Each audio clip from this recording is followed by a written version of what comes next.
Itoophiyaa fi Sudaan walitti bu'iinsa daangaa irratti raawwateen walimataa jiru. Sudaan waraana Itoophiyaa loltoota booji'aman ajjeeste uummatatti agarsiiste jechuun himatte. Itoophiyaan deebii kenniteen hin raawwanne jette. Sudaan mormii ibsuuf ambaasaddara Itoophiyaa kaartuum jiran gaaffiif waamte. Kan ofii Finfinnee jiranis akka kaartuumitti deebi'an ergaa dhaamteetti. Ministeerri dhimma alaa Itoophiyaa ibsa baaseen aangawoonni Sudaan dubbii akka qabbaneessan gaafateera. Maaltu adeemaa jira? Firaafolii dhugaasaa nutti himti.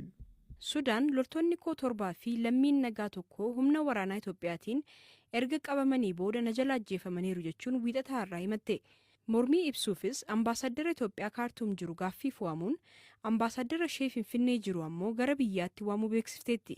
Ministeerri dhimma alaa Itoophiyaa ibsa baaseen wanti daangaa irratti raawwate gaddisiisaadha jedheera. Haa ta'u malee ajjechaa kana raawwanne jechuun walitti bu'iinsi mudatee milishaa Itoophiyaa fi waraana Sudaan gidduutti ta'uu ibse. Bakki kun itti raawwates akka Sudaan jettutti osoo hin taane daangaa Itoophiyaa keessattidha jechuun deebise. Ibsi Itoophiyaan gara galgalaa baaftee taateen kun akka qoratamus eereera. Dabalataan wanti raawwate humni idilee Sudaan garee shororkeessaa TPLF'n deeggaramu daangaa cabsanii erga seenanii booda jedheera. Waraanni Sudaan ibsa dilbata baaseen loltoonni ajjeefaman booji'amtoota turani garuu ajjeefamanii reeffi isaanii akka uummanni argu taasifameera jedheera. Humni waraanaa Sudaan kun ajjechaa loltoota isaa kanaaf deebii malu akka kennu dubbatus tarkaanfii akkamii akka fudhachuuf jiru garuu hin ibsine. Itoophiyaan garuu ibsa ishee keessatti Sudaan dubbii hammeessuurraa akka of qusattuuf dhaamteetti. Milishoonni gama Itoophiyaa fi waraanni Sudaan yeroo walitti bu'an kun kan jalqabaa miti. Keessumaa waggaa darbee erga waraanni Tigraayitti eegalee fi Itoophiyaan hidha Abbayyaa guutuu eegaltee muddamni hammaateera. Biyyoonni lamaan lafa qotiinsaaf mijataa ta'e Alfa Shaagaa jedhamu irratti wallabu. Torbee darbee daangaa biyyoonni lamaan itti wal daangeessan gama lixa Gondar magaalaa Matammaatiin walitti bu'iinsa akka ture gabaasaaleen ni himu turani. Ganda magaalaa Matammaa jala jirtu Shimmat Magaaduqaa jedhamtu keessatti haleellaa humnooti Sudaan raawwataniin hojiin qonnaan bultoota naannichaa gufachuunis gabaafameera. Haalli qabiinsa namoota opereeshinii waraanaa mootummaan eebila keessa eegaleen qabaman gaariidha jedhe paarlaamaan Itoophiyaa. Haa ta'u malee rakkoowwan mana murtii geessuu dhabuu bakkiidhaa dhiphachuu fi namoota maatirraa fagaatanii hidhamaniif hanqinni nyaataa mudachuu ibseera. Sochii hidhattootaa fi caasaan mootummaa diddiigamuu hordofee lammiileen balaaf saaxilamaa turaniiru. Opereeshinii mootummaan hidhattoota irratti baatii eebila keessa eegaleen gidduutti lammiileen nagaa humnoota nageenyaan ajjeefamuunis gabaafamaa tureera. Paarlaamaa Itoophiyaa jalatti gareen koree dhaabbii garaagaraa irraa hundaa'ee fi koree dhaabbii seeraa, dimookiraasii fi haqaan durfamu godina Shawaa Lixaa, Bahaa fi Shawaa Kaabaatti malee qorateera. Obbo Isaa Buruun paarlaamaa Itoophiyaatti walitti qabaatte aanaa koree kanaati. Hidhaan waliigalaa lammiilee irratti fudhatamaa jira kan jedhu waan ka'aa tureef hojii olaantummaa seeraa kabachiisuuf godhamu kana keessatti qabaman haalli qabiinsa mirga namummaa isaanii fakkaata waan jedhu laalle jechuudha. Aanaalee nuti deemnetti fakkeenyaaf Shawaa Lixaa aanaa Amboo namoota to'annaa jala jiran ilaallee jirra. Akkasuma aanaa Shawaa Bahaa keessa aanaa Boosatti Shawaa Kaabaa keessa aanaalee kanneen ilaallee turre.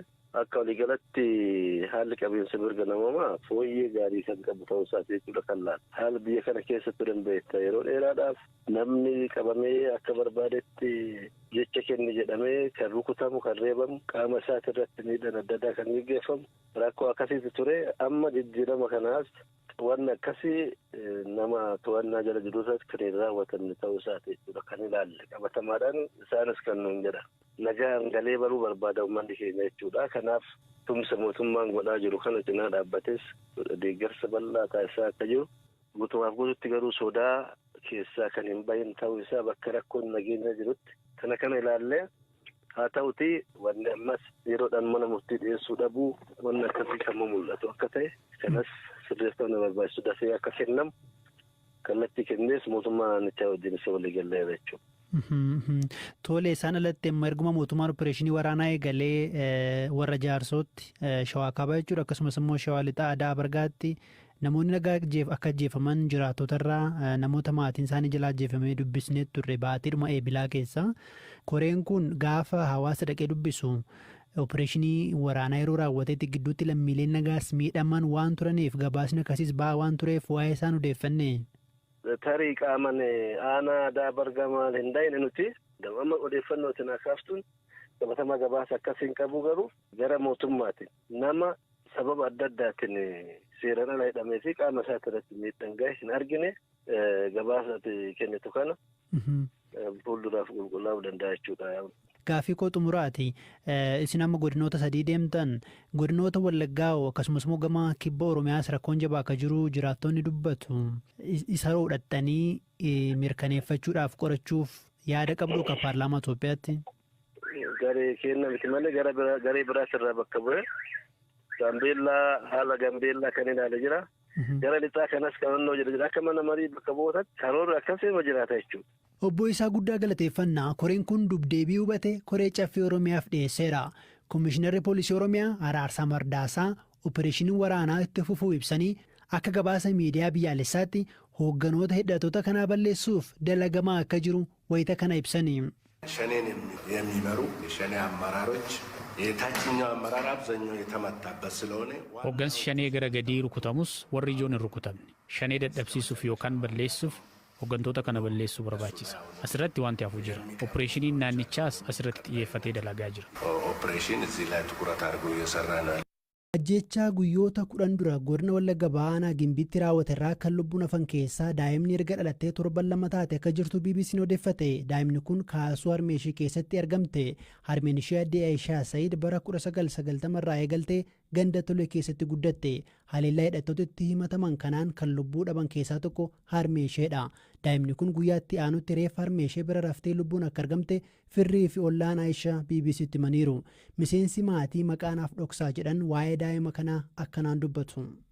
Raami Sarashina እሑድ ቀን 7 ሰዓት ልጅቱ ተገኘች ታትሞት Sanbata ajjeefamte. Dilbata guyyaa sa'aatii 7 irratti daa'imni kun lubbuun argamte. Halkan sana roobaa bule. Guyyaa sa'a aduu keessa oolte. Yeroo awwaalchaaf reeffa fuudhuu deemnu argamte. Warra magaalaa turan erga awwaallee booda warri guramanii ajjeefan jiru jennaan loltoota raayyaa ittisaa fi federaalaa waliin deemne. Namoonni firoota isaanii du'an achitti argatani. Haati duutee daa'imni duuba ishee raftee jirti. Reeffa haadhaa yommuu kaafnu daa'imni lubbuun jirti. Nuti lubbuun ishee oolti jenneen eegne. Akkuma ammattee jirtutti ajjeefamte. Nutis daa'ima fuunee ol deebinee maatii isheetti kennine. Amma daa'imni adaadaa ishee bira jirti. Akkuma kana ollaa keenyatti haati ijoollee ishee 3 wajjin ajjeefamte. Daa'imni ishee umurii ji'a 8 lubbuun oolte amma nu bira jirtus jirti. Haati deessee guyyaa 8ffaa isheetti ajjeefamtes jirti. Daa'imni harkirraa jitee lubbuun hafteetti. Bosona keessatti amma nuti reeffa namoota 24 arganneerra. Amma hundi keenya naannoo Coqorsaa jedhamu keessa jirra. Kaan manuma gubate keessa, kaan ammoo dunkaana nuuf kenname keessa jirra. Amma ijoolleen sagalee rasaasaa yoo dhaga'an naasuun gara bosonaatti fiigu.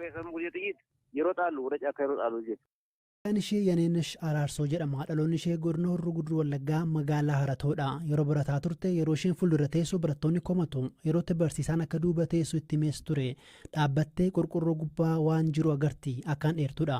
Hojjaan ishee meetira 1 fi seentimeetira 95 dheerata. Haala amma jiruun Itoophiyaa keessatti dheerinaan dubartoota keessaa tokkoffaa jedhamuun jaarmiyaa kan hordofuun galmooftetti. Turtii waa'ee keenya Hirphaa Gammachuu waliin taasisteen sababa hojjaa isheen dhibeen hubamuu ishee fi kaan dubbatte. Xiqqummaa maatii ta'eeyyuu umriin koo hojjaan koo akka waliin madaalee natti himama ture garuu hanga kanatti eertus hin turre. Bakka naannoo haaskuulii beewan baradhu eertuu akkan ta'e bakka ati koo baay'ee eertuudha maal naan ture ijoollee fuuldura taa'ee kilaasii faayiroon baradhuun ture bakka nuti akkan isaan caalu duuba kan ta'u qabu barsiisaan maal illee naaf ibsa ture bakka achumaan eertuu ta'uu koo fi koofis namni mirkaneeffadhe jechuudha. Sadarkaan umrii koo dabalaa deemu akkas hojjaan koo dabalaa deeme jechuudha. Sababa sanaatiin dhukkubni tokkos kolleejjii otoo baradhu dhukkubni jira ture miila koolitti mana dhukkuba ture obboleettiin koo mana yaalaa gaafa nageessitu gilaandoo hormoonii akka ta'e gilaandoo hormoonii saayizii isaa dabalee akka jiru sababni miilli kootti dhukkubsatus akkasuma saayizii qaamni ishee guddaa waan ta'eefidha gilaandoo hormoonii sanattis itti dhiibbaa godhamaa maal jedhani sanumaan hojjaan koo dabalaa deemee sadarkaa kanarra ga'e amma sadarkaa ammaayyuu bakka karaa akkas xiqqoo deemuu hin danda'u dhaabbachuufaa hin danda'u. Amma mana yaalaa yaalamtee rakkoo si mudate adda baasanii waan nama sitti himan jiraa?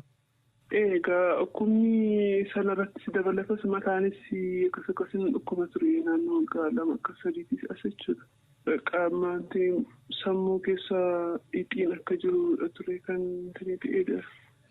Tuqambarsaa dooktarri tuqambarsaa hojjetu tokko uummatatti akka opereeshinii taatu sanaan ala furmaata hin qabu jedhanii sanaaf immoo isaanis sodaatanii opereeshinii ta'uu samuun ulfaata waan ta'eef lubbuu irrattis dhiibbaa gochuu danda'a waan ta'eef jedhanii dhiisanii. Mee dheerachuu keetiin waan dhabeeraa jettee yaaddu jiraa?